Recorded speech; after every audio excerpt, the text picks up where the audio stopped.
Yeah, so welcome to our welcome to our afternoon session here in Indiana. And today we're very happy to have Cliff Kindy and Cathy Deppe with us. They're going to get us started on our conversation on the issue of Ukraine and how that has how peace groups have addressed it and how we might have questions that want to address it. So in addressing it, and both of them have Cliff with his connection to Community Peacemaker Teams is familiar with how Community Peacemaker Teams has been involved with peacemaking in Ukraine, and Cathy has been in contact with conscientious objectors in Ukraine and Russia, and can share some of the struggles that those folks have been facing. And then we can either be responding to that or bring our own concerns. It's more of a conversation starter, and we'll see where things go. So I'll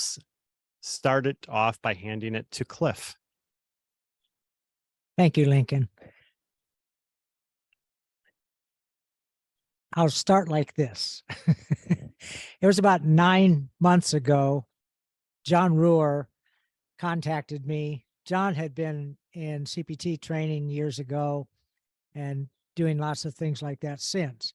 He said, Cliff, I don't know if he started with this question, but he said, are you expendable? I said, sure, I'm expendable. He said, well, lots of us, as we get older, we're more expendable, more easily. It's easier to risk because we don't have a lot of people dependent upon us and things like that. And he said, what would it take to be a part of a monitoring team in Ukraine next to the Zaporizhzhia Nuclear Power Plant? The Zaporizhzhia Nuclear Power Plant has 6 reactors, 37 years of nuclear waste around it. And when Chernobyl blew, it was a new reactor. It was one reactor, didn't have much waste. And the Soviet Union could throw 200,000 people at that plant to cap it. And if Zaporizhzhia blows, nobody's going to throw 200,000 people at the plant to try to cap the nuclear radiation. And the consequences for Europe and West Asia will be catastrophic. Russia and Ukraine have been, quote, negotiating for a 30-kilometer demilitarized zone, but they've been negotiating unsuccessfully. If we would bring a proposal for a trained, unarmed civilian protection team to go to that area, would it be a stimulus for Russia and Ukraine to take their negotiation more seriously? Would it have any favorable impact on the danger of that plant? Regularly, it gets shelled by both Russia and Ukraine. The backup power systems go down, the main power systems go down, and you have to keep that place cool. If it doesn't stay cool, everybody's in trouble. And even Chernobyl, on a small scale, there were big blips all around the world. It affected all of us, and this will do more so. So since then, we've been a group of ranging from 30 to 50 people from all around the world have been preparing, training to go to serve in that role. We've been connecting with the International Atomic Energy Agency, Grossi, and connecting with people in Ukraine,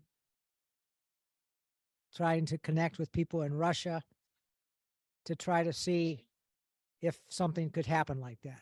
And we'd need approval from at least Ukraine and Russia, probably from the IAEA and maybe from other groups. But are we viable? Do we make sense to anybody? About a week and a half ago, we sent a team of 4 to that region, like an exploratory team. So they spent about a week in Kyiv, and then went on over toward the plant area, interviewed lots of people, met folks who had come just recently out of Enerhodar, which is the city right next to the Zaporizhzhia plant. They were in Zaporizhzhia city. They were in marionettes just across the river from the plant, talking with city officials, the mayor, military personnel, religious leaders, journalists, people who had worked at the plant, people who, just a whole wide variety, whoever they could get to talk to. And so now we're trying to decide, okay, what are the next steps? We're trying to prep a team to go into the Russian controlled area right now. It would be folks from our group as an exploratory team. We have folks like me from the United States probably wouldn't be acceptable. It would be seen as some kind of undercover action. So we have folks from Japan, from Uganda, from Cameroon, from Ecuador, from I don't know where else, that are part of the group that would be more acceptable to go in. And so we're trying to put that together, similar kind of exploratory team, and also at the same time trying to work with some of the communities we've made contact with on the Ukrainian side to see if we can push things out further. So those are the steps we've taken. That's a little bit of the story. If you want to ask questions, that's maybe a place to stop. And Hi. Well, it's a privilege to be able to speak with you about my deepest concerns for peace here today. And I know we're all united in our resistance to war, and I think that we can demonstrate this through supporting those who are most affected by these wars in the countries that are at war. We can support those who are there, who are resisting fighting, and who are trying to flee, and who are protesting, and who are going to jail. Many are resisting the call-ups. There have been call-ups in both countries, right, under military law, and they face criminal trials. Many are just tried at the beginning, especially in Russia, I think, to rally and protest, and the government has completely clamped down on all protests, as you know, and are jailing people left and right for the smallest things. And I'll tell you some of the things they got jailed for later. You won't believe it. They've been refusing, they've been trying to get out of the country in both cases. The men in Russia have been trying to get out, and those who tried to get out have to go somewhere. They try to go to European countries, and most of them have closed off the opportunity to get a visa. I think there's 3 countries left that will accept them, like Germany is one that will give a visa to a Russian deserter or dissenter. Those who've come to the United States, you may not know this, but under Biden's administration, he has started to deport these Russian men who have come here hoping for asylum here. And that's a change in policy that wasn't happening until recently. Those who are unwilling to be forced into uniform and required to kill their brothers are just trying to get out and are trapped under that martial law rules in both countries. And, you know, in Ukraine, men who are between 18 and 64 are not allowed to leave. And when their families leave, that breaks up the families and makes, and the men have to register in where their residences are, and they cannot move without re-registering. It's and they'll go to jail if they refuse the draft. even those who didn't used to go to jail or even those who didn't used to be drafted in Ukraine are now being drafted, like priests. And maybe that's brand new. They're facing criminal prosecutions. Now, how I got interested in all of this was through the outreach committee that NWTRC formed. I think we formed it at our last meeting in November, when some of us wanted to talk about Ukraine then, and it wasn't really on the agenda.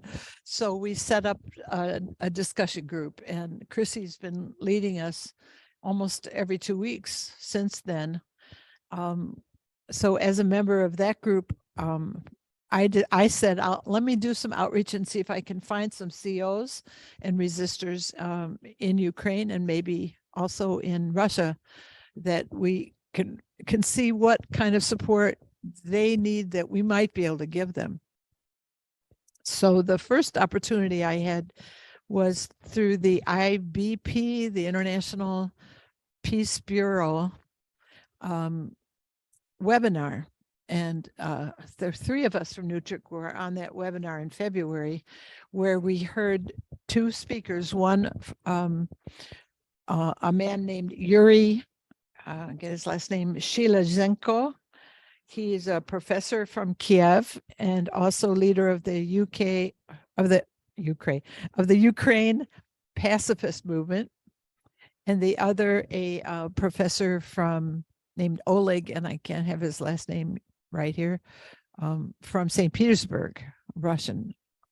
And we heard an amazing number of things from both of those people. So I wrote to Yuri. I got his information from Joe Gerson in, I can't think of the name of his group, Conscience or something. Anyway, I wrote to Yuri in Kiev, and he wrote back. He's also connected to World Without War and IBP, and as well as being the head of the UK pacifist movement, which he says is very small. He wrote back and gave me some other places where I could reach out to try to support the group, and I'll give you those names in a minute. So the first person that then I talked to or contacted was Yuri, and he said that it's very difficult to contact any of the peace groups in either country. They don't want to be in trouble or have the governments in either country come down on them. So it's better to go to another country. And so Italy has a movement that's trying to help them, and he gave us that information, and one other. So let me tell you a little bit about who these COs and resistors are. There's, at the time that I have this number, it was like December. So I'm sure it's higher now, but in December, it was 100,000 people resisting the draft or the military call-ups in Russia, and another 100,000 in Ukraine, and in Belarus, 22,000. And as you know, they're trying to flee from both countries is very difficult. Yuri told us in his letter that we should sign on as an organization or an individual to letters and petitions that might come our way, and that we should definitely call for negotiations for a Christmas truce, which we then did first, and then negotiations after that, and get in touch with these other groups to see if we could support them that way.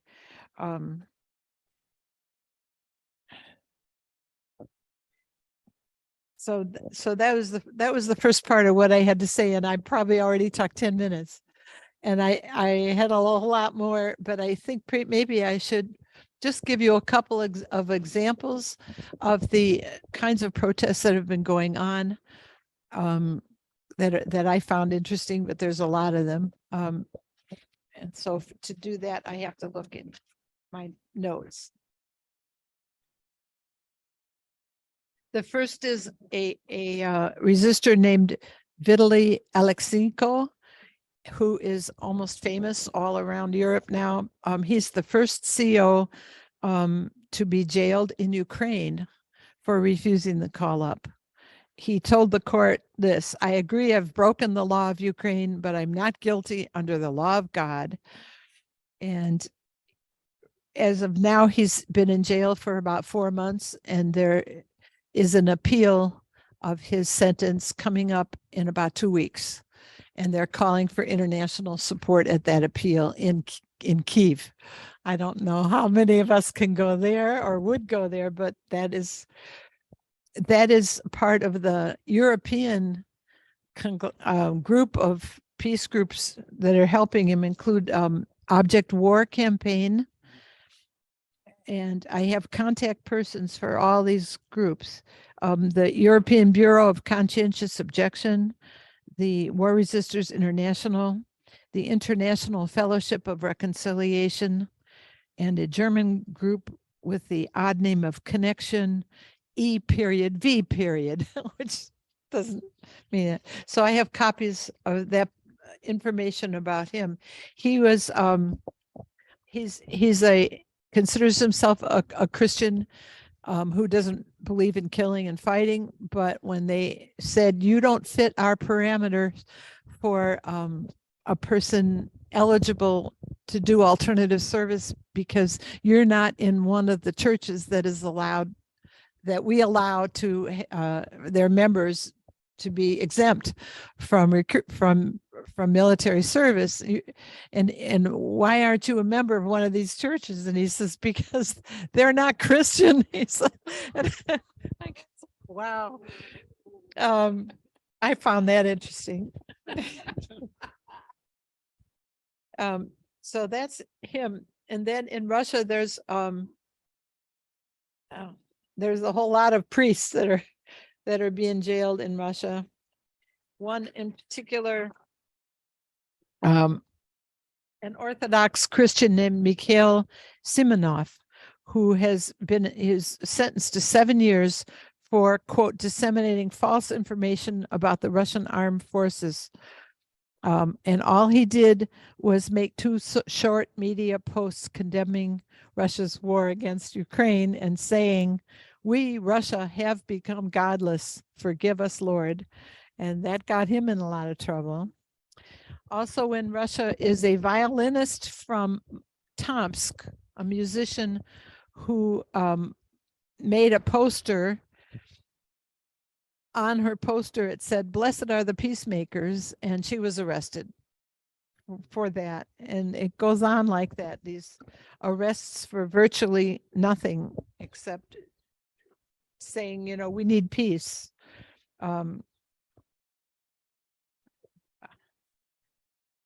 Also in Russia, because all the protests are condemned and dangerous to participate in, there was an article in the paper that said they're getting crafty and they're using coded messages, and I wanted to give you a couple of them before I stop because they're so interesting. In one of them, the words in Russian for no war, the first word is "niet" for no, and for some reason that's 3 letters. And the word for war is 5 letters. So instead of using those words on a poster, they'll use asterisks. And they write down the column, right? So the first column has 3, and then the next column has 5 asterisks, and they'll hold that up as a poster. Another one is just hold a blank piece of paper up. Those were a couple of the protests, and one last one. I like this little thing. I'll just read this one last thing. It says, coded protest can be subtle, ironic, or bordering on the absurd. One flyer pinned on a Moscow lamppost read, "A dog is lost. It ran away after Russia's invasion of Ukraine. Its name is future. Your kids will not have future if you will not fight against the war right now. Thousands of Ukrainian kids have already lost their future. There will be a reward.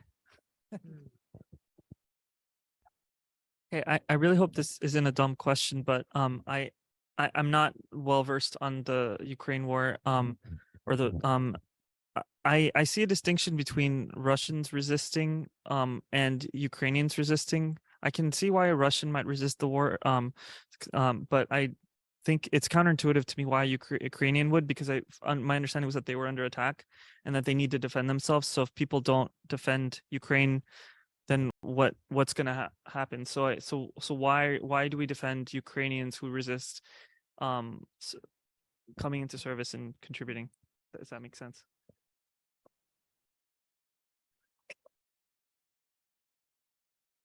Well, I'm sure there are Ukrainians who don't believe that killing their Russian brothers is going to bring them the peace that they need, and want their government to enter into negotiations and would like a truce to stop the killing. It seems like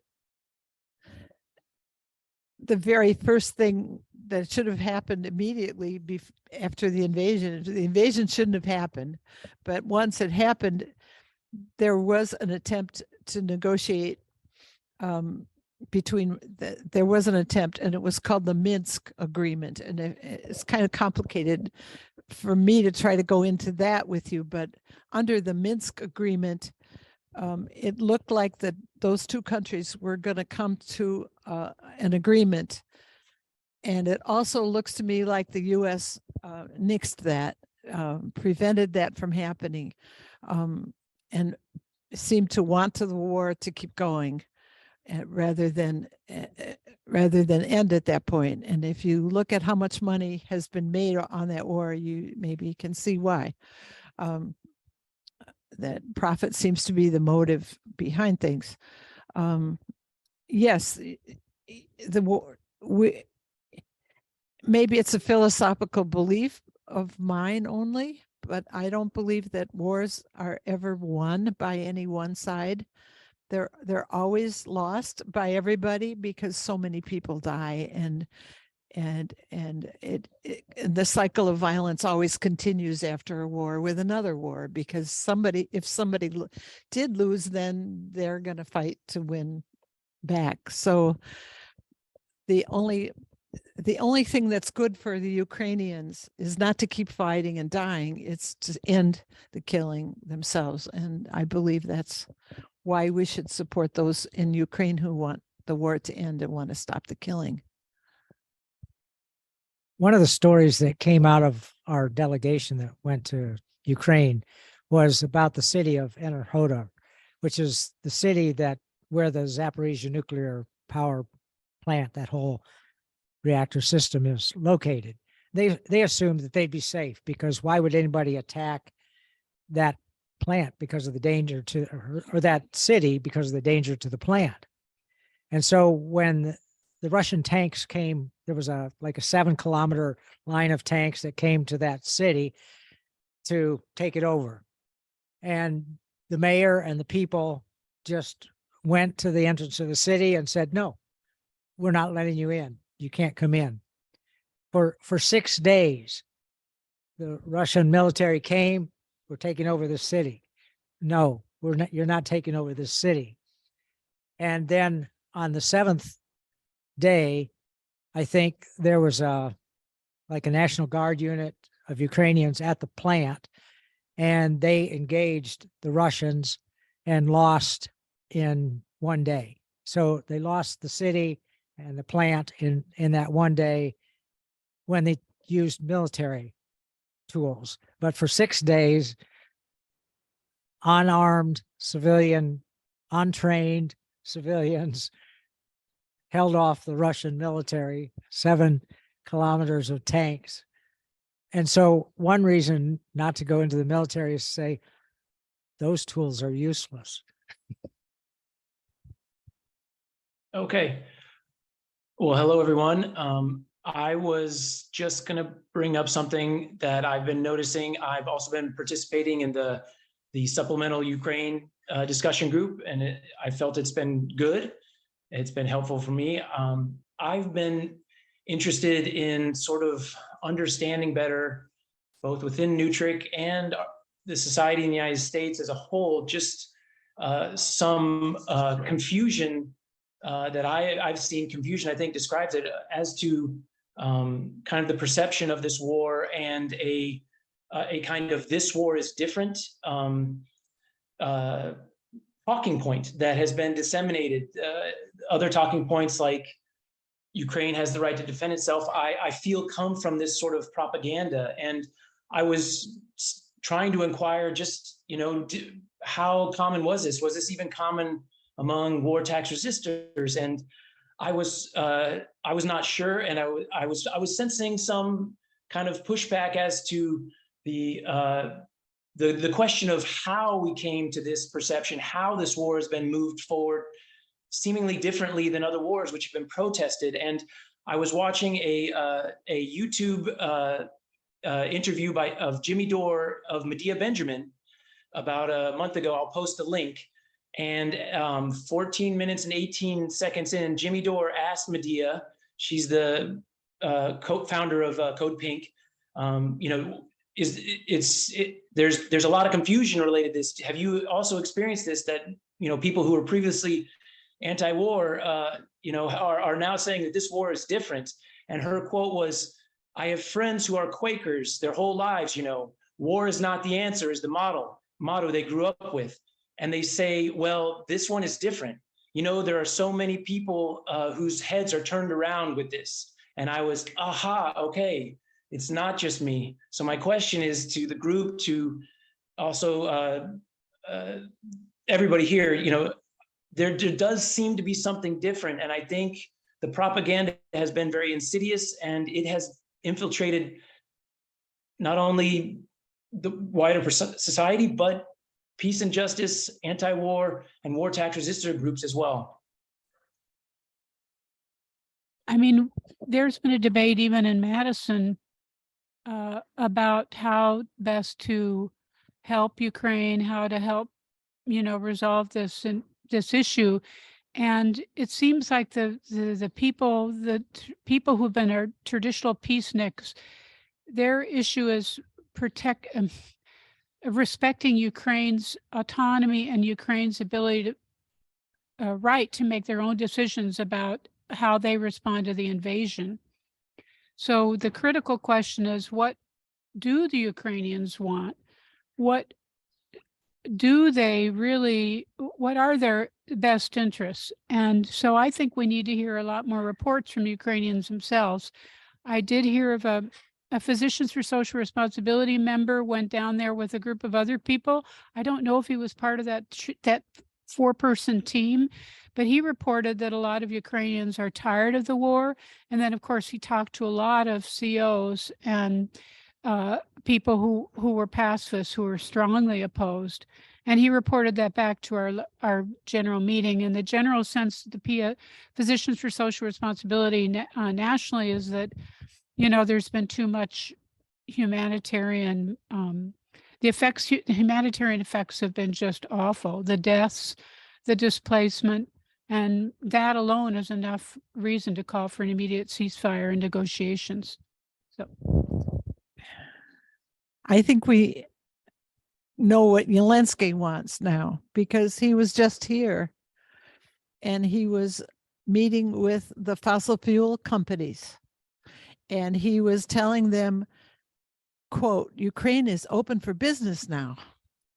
He wants to privatize the energy sources they have in Ukraine, and he wants the fossil fuel companies like Exxon, et cetera, to come over there and buy up, whatever they have and provide him with the energy, fuel, and stuff that he needs to continue this war, I guess, endlessly.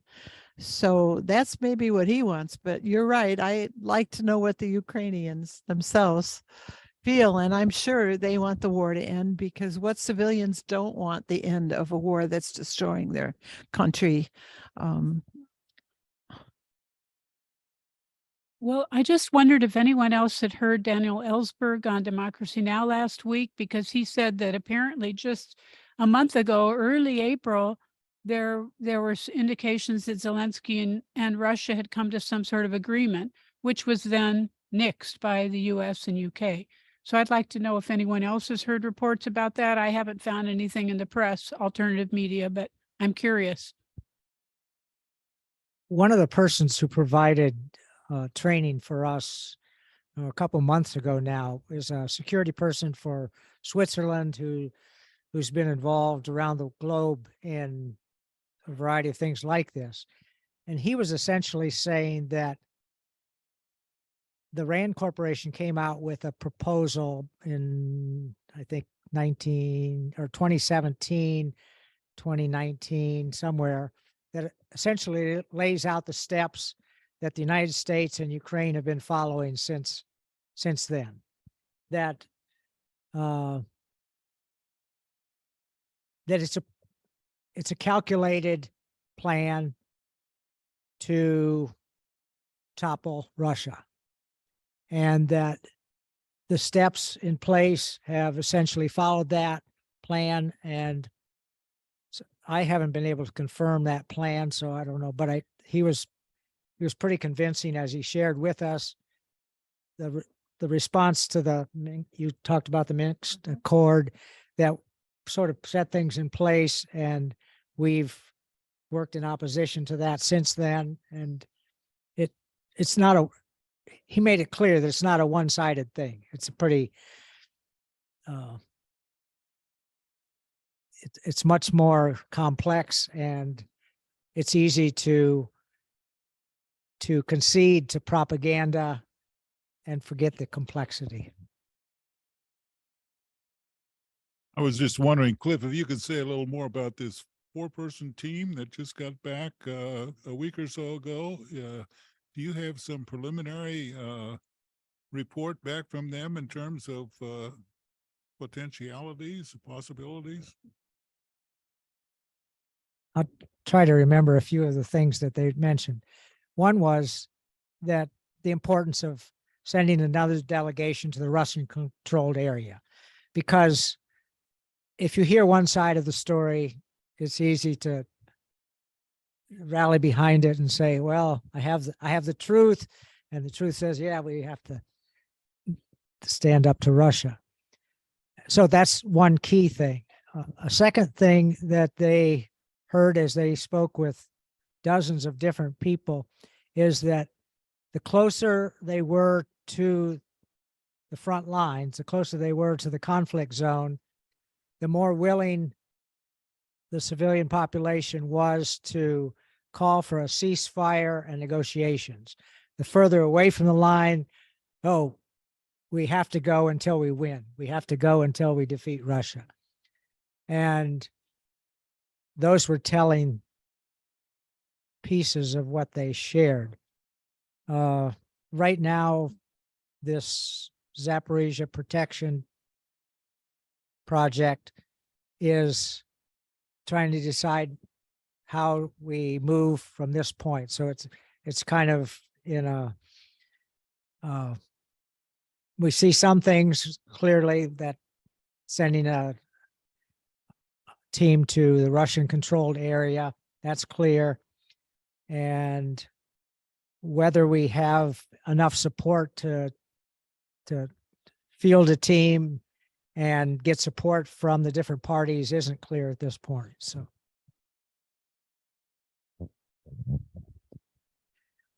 NWTRC does have an ally in the Center on Conscience and War, Maria Santelli, and I forgot the other fellow's name, Bill Galvin, and they've been doing work of other previous groups combined, I guess, to help people who resist, who are in the military and want to get out, or who don't want to go in and it looks like they might have to.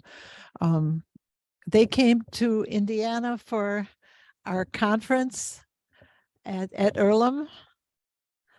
some time ago. I was there. At any rate, I was always very impressed with the work that they do.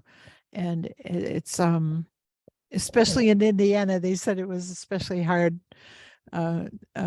because of the conservative nature of this state. At any rate, they have petitions and letters that we could sign on to either as an organization or as individuals. If you go to their website, you can sign on to the petition, and that is to stop the deportation of these Russian dissenters. And I would hope that NWTRC could think about doing that. Well, a couple of things come to my mind with the statement that this is a different war. I think the thing that occurred to me is that all wars have a common denominator of a few people making a lot of money. It's a big business, so I'm always leery of big business, especially when few benefit and many die. So there's a lot of collateral damage for the masses. So I don't buy into that in any way. And another thing that occurred to me was just the empowerment of connecting with other pacifists over there and really supporting their efforts and really demanding negotiations. It just feels like it's really front and center, which I would love to participate in. And then another thing was, how can we sponsor refugees?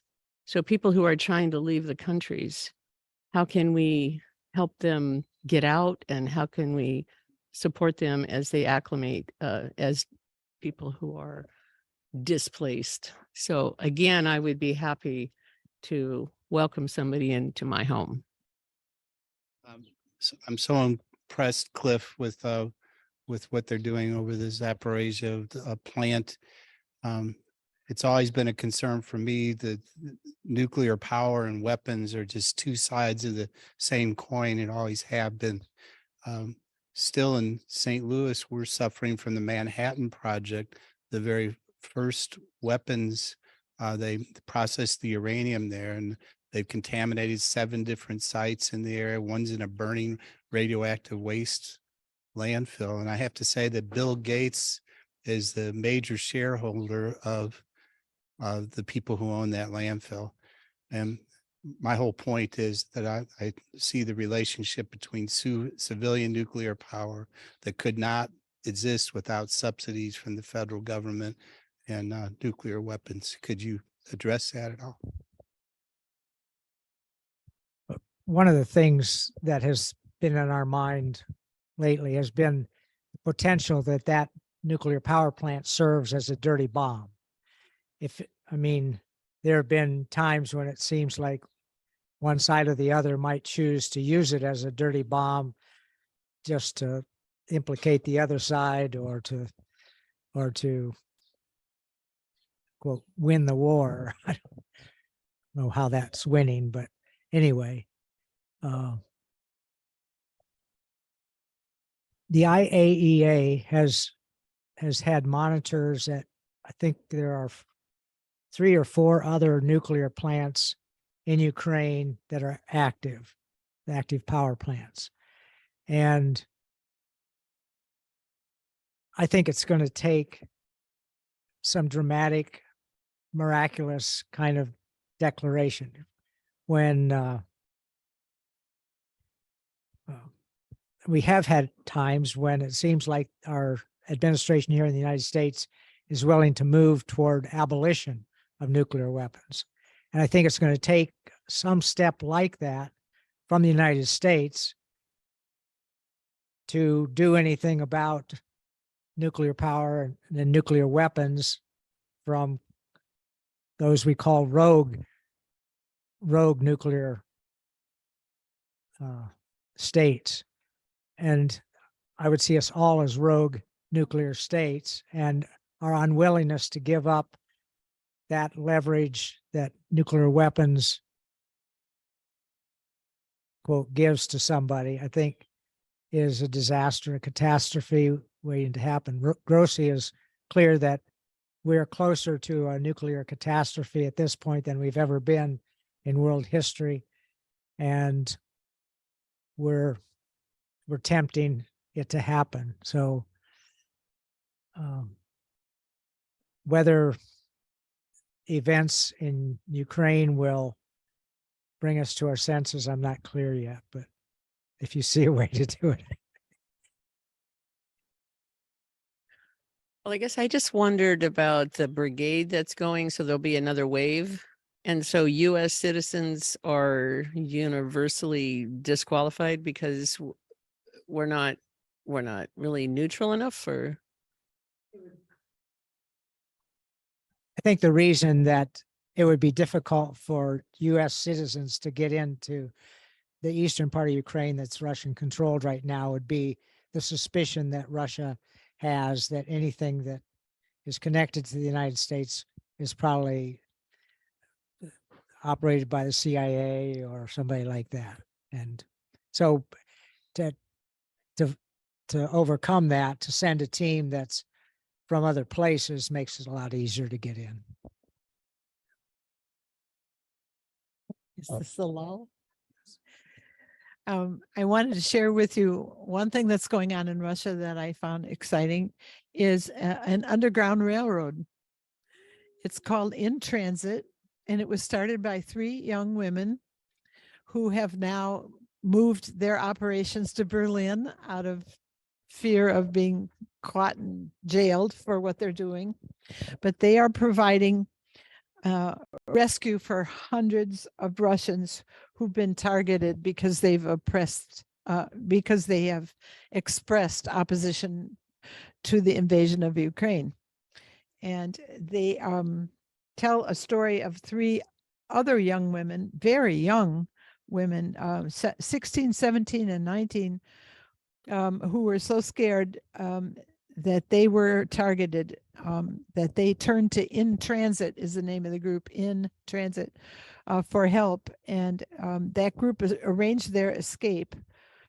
In Transit is also one of 5 other organizations doing this same work to help the dissenters get out of Russia, usually one step ahead of the law. And working from outside the country in Berlin, they are planning escape routes that can include cars, travel money, safe houses, border crossings, and visas. There's a lot that goes into that work. And since they're in Berlin, I think we could find them and put them on our list of groups that we should be supporting to help them get out. If they don't want to fight, they shouldn't have to fight, right? There are laws in different countries that say conscientious objection is permitted and alternative service is permitted. But once they institute martial law, they then say those things don't hold water during a time of martial law, and they just refuse even alternative service, like to a priest who doesn't want to kill, right? He's got to go and kill, or she, or whoever. The people who are trying to get out of either one of those countries is also often facing resentment and name calling from their family and friends. They don't often have anyone around them to help them. And that was the case, if you remember back to Vietnam, that somebody that might not want to go to Vietnam and go to Canada instead, their family often pressured them not to make the whole family, hold their family in disgrace by not being willing to fight for their country, blah, blah, blah. So if you read Tim O'Brien's book, his first book about going to Vietnam, he said he didn't want to go, and he lived on the border with Canada. The border was a lake, and he said, I'll just get in a rowboat and I'll go to Canada. But he didn't have the nerve because his whole family was military and the whole town was military. And so the quote from his book was, I was a coward I went to Vietnam. So yeah, we need to help these folks if we can. Well, I was just thinking from the perspective of the United States, and what's been on my radar a lot is how the Democratic Party has really come into the party of imperial war. I think war has always been a bipartisan enterprise in the United States, but it really seems, in particular, the perception of Bernie Sanders in the two previous elections, Justice Democrats, the Squad, all sending money, all laundering money to these war profiteers through this proxy war, and it's really startling to me. Again, not coming from the perspective of endorsing the neocons and insane Republicans, but to me it seems like the Democrats now have complete parity. And on one hand, someone who never endorsed Bernie Sanders, I'm glad that he's honest about his imperialism, and I'd just be curious to hear if any other people have seen this. To me, it's just startling that there is no more anti-war elements within either of these two corporate parties. I'm not answering Joshua's question because I have a different point of view. I have to take us back a few years, back to Iraq and the smart bomb and the smart weapons. And I had a friend who was a priest and a psychologist, and he said the smart weapon was the yellow ribbons that we tied around trees supporting our troops. And if you did not tie the ribbon around it, you were anti-American. It was a really strong, and I loved him for saying that. Well, I got this article here it's called Nonviolence Resistance to the Occupied Territories in Iraq. And it's the yellow ribbon people. And they're young people. I'm so impressed by them. They tie yellow ribbons around and use yellow paint. And it's become so powerful. They've done really well. And to the point that the Russians occupied, they took all yellow paints and ribbons out every place they could not find it anymore. So people were using whatever yellow stuff they could find to tie around. And it's even went into some parts of actual Russia that they're doing the same thing. It's to me, it's so powerful because young people, for one thing, and I'd love to see youth in their 20s, all of them are in their 20s. And it's a really good article, but I can't remember any of the details, but it impressed me so much. And I think it's worth sharing that. And maybe in a way I would think, if Cathy, we would like, it'd be so nice that we could support those yellow ribbons. And even in this country, if I may be a pipe dream, but if we started telling yellow ribbons, and maybe the internet's so quick, things can spread really fast. And I would feel I could buy 20 feet of yellow ribbon. Anyway, well, thank you. That's all I had to say. All right, Cathy, and then we have a comment online. Okay. The yellow ribbons in Ukraine are put there by people who are against the invaders of their country, right? And saying to the Russian soldiers, go home. Basically, this is our country. The yellow ribbons that we used during Vietnam, we used those yellow or Iraq had a slightly different meaning, I think. I think that we just need to continue to call for a ceasefire to start with, because you can't have negotiations while they're fighting.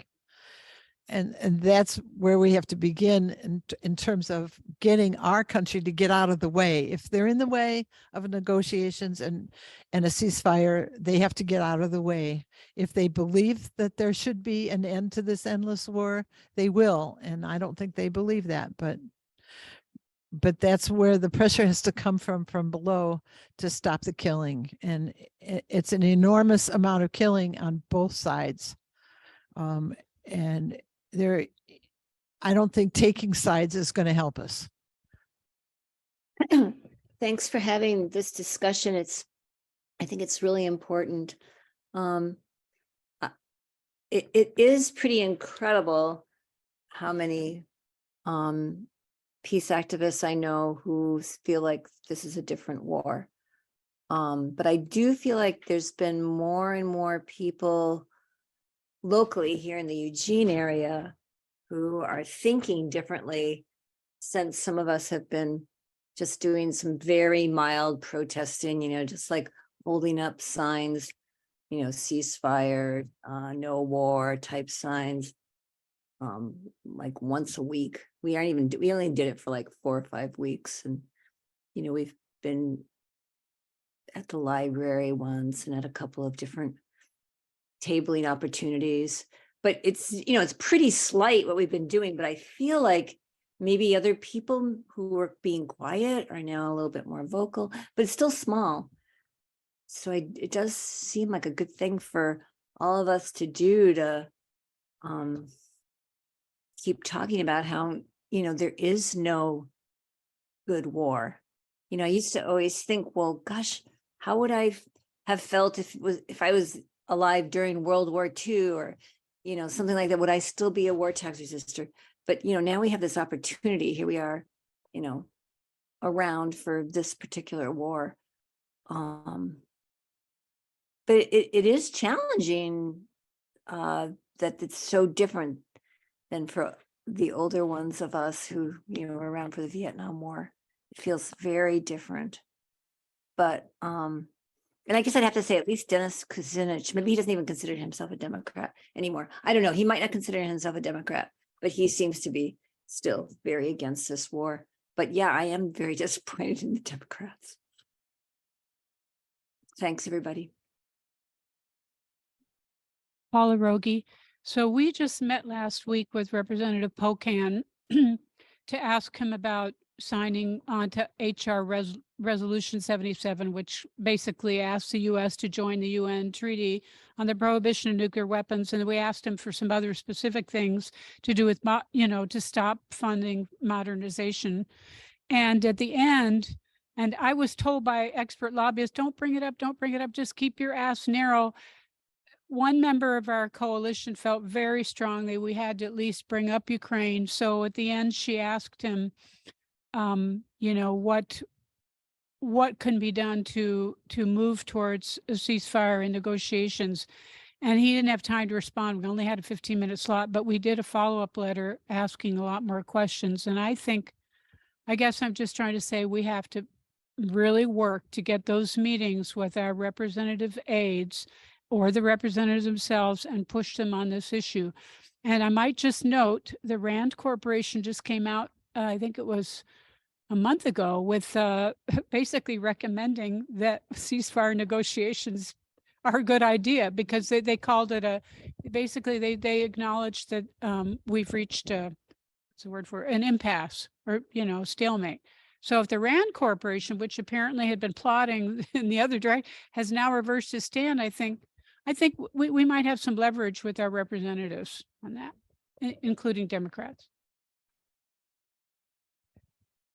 I just want to put in a plug for our outreach committee discussion group on Ukraine. And what can they do, Chrissy, to get on the list for the upcoming schedule? Yeah, if they wanted to contact, this is Chrissy, me at outreach@NWTRCC.org to be invited to that. We'd be happy to send a Zoom link. We're going to meet before this meeting, but yeah, we're putting it off until probably a week from Sunday that we'll meet again. But if they want to be in contact with me, and also just to try to encourage people to have sharing resources about the situation and trying to have a conversation amongst ourselves to be talking about these issues. So I think it's really important when we're made aware of resources that we share them with each other. And that was my understanding of the whole thrust of the Ukraine group, so that we could talk about this, that when we met last November, that that was something missing on the agenda. And so having these regular discussions, so would encourage people to reach out and join that discussion group.